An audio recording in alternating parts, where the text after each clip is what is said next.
में नारियों का योगदान रहा है। इतिहास भी इस बात का साक्षी है। और जो भी महान व्यक्तित्व हुए हैं उनके चरित्र को गढ़ने में भी नारियों का ही मुख्य स्थान रहा है।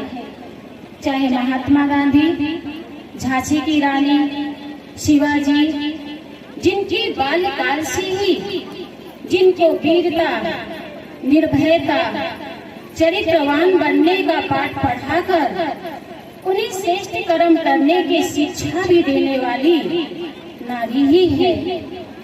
बच्चों को अच्छा बनाने, बच्चों में सुसंस्कार भरने और समाज को सुंदर बनाने वाली भी नारी ही है।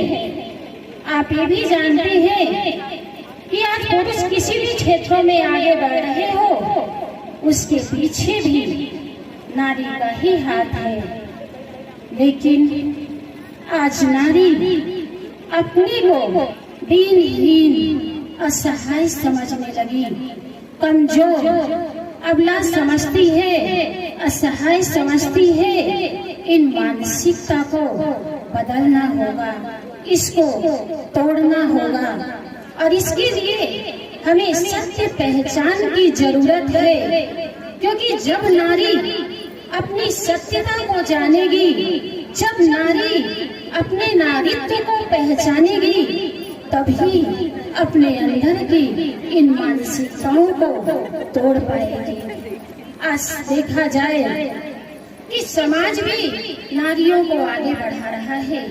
आज नारियां हर क्षेत्र में आगे बढ़ रही हैं। चाहे समाज और कानून नारी की ही पक्ष में है और नारी खुद को भी बदल रही है, आगे भी बढ़ रही है। परंतु विकास, आत्मबल, आत्मशक्ति का विकास हो, वहाँ तक अभी नहीं हुआ है। इसका मुख्य कारण है कि नारियों का मुख भौतिकता की तरफ मुड़ गया है। नारियां सुंदरता की तरफ आकर्षित होकर बच्चों पे ध्यान नहीं दे रही हैं और देहाभिमान या आकर्षण के वशीभूत उनके अंदर की दया की भावनाएं कम होती जा रही है। तो हमें पुनः इस मूल्यों को लाना होगा और अपनी आंतरिक जागृति, आंतरिक सुंदरता और आंतरिक पर्सनालिटी को बनाने के लिए हमें अपने अंदर 7 गुणों को लाना होगा। और वो 7 गुण है पवित्रता, सुख, शांति, आनंद, प्रेम, शक्ति और ज्ञान। जब ये 7 गुण हमारे अंदर आते हैं तो और भी मूल्य हमारे लाइफ में आते ही जाते हैं। तब हमें स्वयं की पहचान होती है, सच्चा ज्ञान होता है, स्वयं का महत्व समझ में आता है कि मैं कोई एक हाड़ मांस की पुतला ही नहीं हूँ, मैं सिर्फ नानी चाची काकी ही नहीं हूँ, लेकिन हम एक परमात्मा के संतान हैं। हम सभी शिव शक्तियाँ हैं। जब इन दायरों में रहकर कार्य करते हैं तब नारियां अपने मानसिक बंधन को तोड़ सकती है। क्योंकि सबसे बड़ा आज कोई बंधन है तो मानसिक गुलामी है, जिसको कोई तोड़ नहीं सकता है, लेकिन आज उससे हमें तोड़ना है। जब नारी मानसिक गुलामी को तोड़ेगी तभी नारी का एक सशक्त रूप, एक शक्ति रूप सामने आएगा, तब समाज बदलेगा। इसके पहले आपका घर बदलेगा। जब आपके अंदर ज्ञान गुण आएगा तो घर में आपका सम्मान होगा, आपका महत्व होगा। क्योंकि कहा ही जाता है कि अगर 2 पत्थर को आपस में टकराते हैं तो आग निकलती है, लेकिन अगर पानी डाल दे तो शीतल हो जाती है। तो निंदा पर चिंतन से हम किसी को बदल नहीं सकते हैं। हमें सबके लिए प्रेम भावना रखना है, सम्मान की भावना रखना है और उसकी शुरुआत हमें पहले स्वयं से करनी है। जब स्वयं से हम शुरुआत करेंगे, स्वयं का परिवर्तन करेंगे, तभी हम स्वयं को बदल सकते हैं, समाज को बदल सकते हैं, तभी घर परिवार में और समाज में हमारा सम्मान बढ़ेगा। क्योंकि सम्मान मांगने से नहीं मिलता है, कर्म करना पड़ता है। जब हम श्रेष्ठ कर्म करते हैं तो श्रेष्ठ कर्म के लिए श्रेष्ठ चिंतन होना चाहिए, और श्रेष्ठ चिंतन के लिए हमारी स्मृति अच्छी होनी चाहिए। जब हमारी स्मृति अच्छी होती है कि हम कोई शरीर नहीं है, हम एक आत्मा है, इस शरीर को संचालित करने वाली है जो परमात्मा हमें ज्ञान सुना रहा है। जब उस परमात्मा ज्ञान को जीवन में धारण करते हैं तो कहा ही जाता है, जिस यथार्थ ज्ञान को जीवन में धारण करेंगे तो नारी वही नारी शक्ति है। जिस यथार्थ पहचान को धारण करके अपने अंदर के दुर्गुणों का नाश करे तो वही नारी दुर्गा है। जिस पहचान को प्राप्त होते से अपने अंदर ज्ञान गुण शक्तियों को धारण करे वही नारी सरस्वती है। और जिस पहचान को प्राप्त होते ही धन वैभव की प्रतीक वही नारी लक्ष्मी है।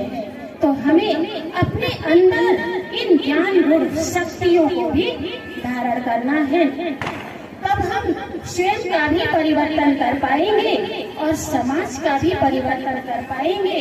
क्योंकि समाज में नारियों का स्थान सर्वोच्च है। सिर्फ आप बेटा, पत्नी या परिवार तक ही सीमित नहीं है, आप बहुत भूमिकाएं प्ले करती हैं। आज देखा जाए तो नारियां समाज में सुरक्षित नहीं है, चल नहीं सकते। ये स्वस्थ समाज के लक्षण है। स्वस्थ समाज का मतलब यह है जहाँ नारी निर्भय होकर चल सके, जहाँ कोई भी चल सके, किसी प्रकार की हिंसा अपराध की भावनाएं न हो, उसको स्वस्थ समाज कहा जाता है। लेकिन अपराधी पैदा होते कहाँ हैं? जब समाज में किसी की उपेक्षा की जाए, किसी की पालना ढंग से नहीं होती है, किसी की अच्छे से देखभाल नहीं होती है, तो उसके अंदर बदले की भावना आती है। लेकिन जैसे कहा जाता है कि किसी बच्चे की माँ मर गई और उसके साथ जब ऐसा व्यवहार होता है तो उसको समाज के प्रति बदले की भावना आती है। लेकिन एक नारी के अंदर वो ममता है, वो स्नेह है, वो प्रेम का, स्नेह का आंचल रख के उस बच्चे को अपराधी होने से भी बचा सकती है। नारी उस शक्ति स्वरूपा है। और बच्चे की जब स्थिति अच्छी होगी तो वही बच्चा मानसिक रूप से स्वस्थ होता है। क्योंकि स्वास्थ्य का मतलब ही क्या है? स्वास्थ्य का मतलब है स्वधन स्थिति। जब हम स्व माना आत्मा, स्थिति माना स्थित रहेगा। जब हम आत्मिक स्थिति में स्थित होते हैं तो हमें स्वस्थ है। आज देखा जाए 80% बीमारियों का कारण मानसिक बीमारी है। अरे मानसिक बीमारी है क्या? कैंसर, ईर्ष्या, द्वेष, बैर भावना, छल, कपट, ये सब मानसिक बीमारी है। और इसका इंजेक्शन है आत्मा ही, उसका इंजेक्शन है। जब हम स्वयं को आत्मा समझते हैं कि मैं एक चैतन्य शक्ति आत्मा हूँ, इस शरीर को संचालित करने वाली हूँ, जो इस स्मृति को अनुभव के साथ अपने जीवन में लाती है, तो हमारे जीवन से ईर्ष्या, द्वेष, बैर की भावनाएं धीरे धीरे समाप्त होने लगती है और हमारा शरीर क्या है? स्वस्थ होने लगता है। कहते हैं कि जब एक बालक पढ़ता है तो सिर्फ एक बालक पढ़ता है, लेकिन एक लड़की पढ़ती है तो पूरा परिवार पढ़ता है।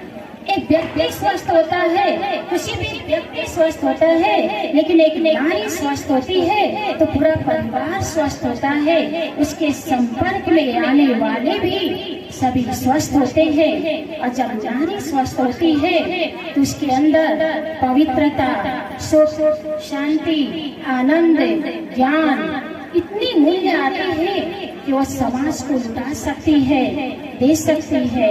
इसी से नारी के नाम के पीछे आज भी देवी लगाया जाता है। लेकिन वो देवी स्वरूप को साकार करने के लिए आपको आध्यात्म की तरफ मुड़ने की जरूरत है, क्योंकि आध्यात्म नहीं सिखाता कि आप घर परिवार छोड़ दें। क्योंकि हम लोग कुमारियां थे, हम लोगों ने अपना जीवन समर्पण किया। आप घर परिवार में रहते हुए भी शांति का अनुभव कर सकते हैं, सुख का अनुभव कर सकते हैं। क्योंकि जब आप आध्यात्मिक ज्ञान को जीवन में धारण करेंगे तब आपका मानसिक संतुलन अच्छा होगा, मन सशक्त होगा। जब मन सशक्त होगा तो समाज में आपका सम्मान बढ़ेगा, समाज में आपका महत्वपूर्ण स्थान होगा और आप एक श्रेष्ठ पद पे सुशोभित होंगे। क्योंकि धन, दौलत, रुपया, पैसा पहले की अपेक्षा धन साधन बढ़े, सुविधाएं बढ़े, बिल्डिंग बढ़े, लेकिन फिर भी आज लोगों को सुख नहीं, क्योंकि सुख एक मानसिक चिंतन है। कहते हैं शांति, प्रेम और आनंद। आज हमारे पास सुख के साधन है, लेकिन जीवन में शांति नहीं है। आज दिखावा के लिए प्रेम तो है, लेकिन प्रेम की अनुभूति नहीं है। आज घूमते फिरने तो जाते हैं, लेकिन जीवन में आनंद नहीं है।